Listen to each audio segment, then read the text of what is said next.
যে ব্যক্তি কুরবানি করবে এবং যারা কুরবানি করবে না তাদের জন্য আলাদা হাদিস আছে, তারাও চুল দাড়ি নখ মোজ কিছু কাটবে না। এটা কিসের সাদৃশ্য?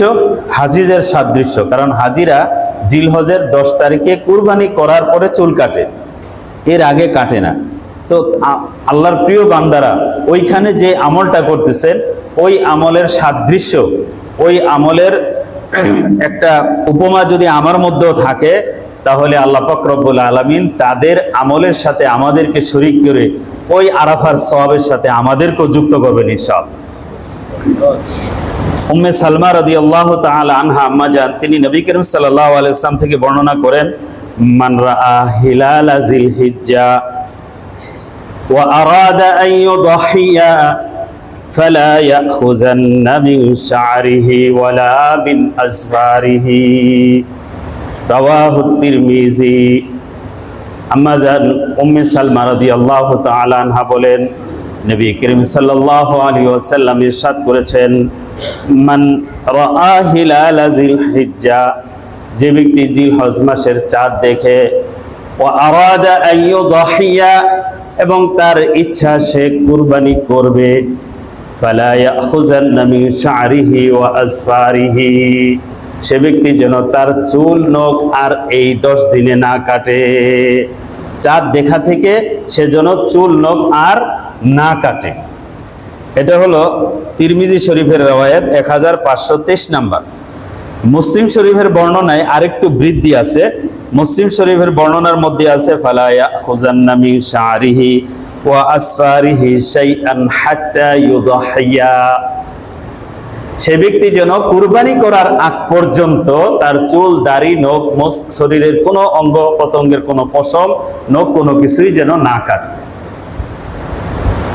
তাহলে আমরা কুরবানি যারা করব এদের জন্য এই হাদিস, যে আমরা কুরবানির আগ পর্যন্ত চুল দাড়ি নাক কাটবো, নখ কাটবো না। সোমবারের ভিতরে নখ টক যা কাটার সেগুলো কেটে আমরা পরিচ্ছন্ন হয়ে থাকবো, কুরবানি করার আগ পর্যন্ত ইনশাআল্লাহ কাটবো। ঠিক আছে তো ইনশাআল্লাহ? মনে রেখে এই আমলটা ইনশাআল্লাহ করব। যারা কুরবানি করবে না তাদের জন্য কি? তাদের জন্য হাদিস আছে, হুজুর আকরাম সাল্লাল্লাহু আলাইহি ওয়াসাল্লামের কাছে এক ব্যক্তি আসলো। রাসূল সাল্লাল্লাহু আলাইহি ওয়াসাল্লাম বললেন, উমিরতু বিয়াউমিল আযহা ঈদান জাআলাহুল্লাহু লিহাযিহিল উম্মাহ, এই উম্মতের জন্য ঈদুল আযহাকে ঈদ হিসেবে করার নির্দেশ আল্লাহ পাক রব্বুল আলামিন আমাকে দিয়েছেন।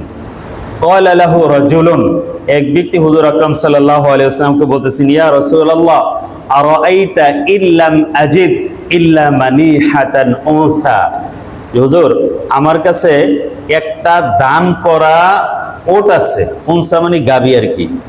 দান করা কি মানিহা বলা হয় আরব দেশে। কোনো গরিব মানুষ থাকলে যার আছে বেশি, একটা গাবি বা একটা ছাগল দিত, যে নাও তুমি এটা পালো লালো আর এটার দুধ তুমি খাও।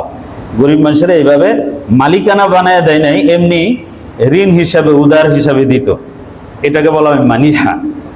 তো অন্য বর্ণনায় আছে মানিহাতা ইবনি, আরেক বর্ণনায় আছে মানিহাতা আহলি, আমার ছেলে আমাকে একটা এরকম দুধ দোয়ানো ওট দিছে, আমি এটার দুধ টুধ দোয়াই।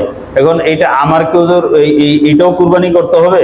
কুরবানির দিন কি আমারও কুরবানি করা জরুরি? হুজুর আকরাম সাল্লাল্লাহু আলাইহি ওয়াসাল্লাম বলছেন, ক্বালা লা, না তোমার সেটা কুরবানি করতে হবে না।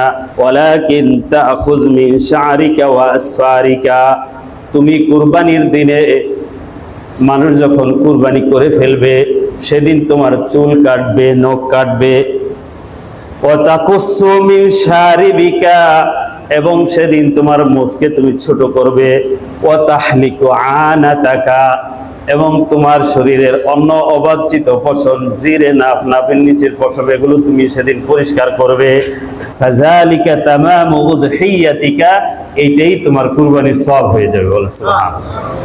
তাহলে যারা কুরবানি করবে না তাদের ব্যাপারেও এক ব্যক্তিকে হুজুর সাল্লাল্লাহু আলাইহি ওয়াসাল্লাম এই আমল বলে দিয়ে তাদের জন্য এই সুযোগ করে দিয়েছেন। এ ব্যাপারে একটা ঘটনা মনে পড়ছে। আশরাফ আলী থানভী রহমতুল্লাহি আলাইহির একজন খুব বুজুর্গ মুরিদ ছিল, খাজা আজিজুল হাসান মজজুব রহমতুল্লাহি আলাইহি। অনেক বড় বুজুর্গ, তিনি তৎকালীন সময়ে ডিসি ছিলেন, কিন্তু বুজুর্গ এত বড় আল্লাহর ওলি ছিলেন যে তার আল্লাহর ওলির তার পায়া মাপা বড় বড় আলেমরাও তার সমতুল্য না। ওনার অনেক ওকে আছে, সেদিকে যাব না। ওনাকে একবার জিজ্ঞেস করছে একজন যে আপনি আল্লাহর কাছে কি আমল পেশ করবেন, কোন আমলটা আপনার পছন্দ? তো এই জন্য প্রশ্ন করছে যে ওনার ভালো আমল কোনটা, এটা জানার জন্য। কিন্তু আল্লাহর নেক বান্দারা, ওলিরা, তারা বড় বড় আমলকেও কি মনে করতো? নিজের জন্য খুব ছোট আমল মনে করত।